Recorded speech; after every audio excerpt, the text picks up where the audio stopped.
বন্ধুরা, আজ দেখুন কি রোদ উঠেছে। বেলা বাজে 11:30। এখনো দেখুন রোদের কি তাপ। দেখুন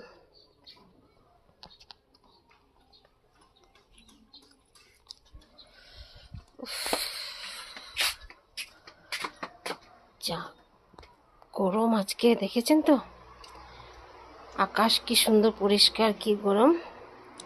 সেই জন্য আজকে শুধু আমরা বানাবো ডাল ভাত, পটল ভাজা। আর আপনারা কে কে খেয়েছেন এই জিনিসটার চাটনি আমাকে কমেন্ট করে একটু বলবেন।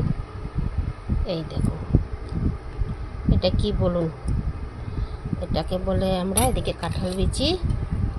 আজ এটা চাটনি বানাবো, ডাল ভাত বানাবো আর পটল ভাজা করবো, বাস সিম্পল খাওয়া আজকে।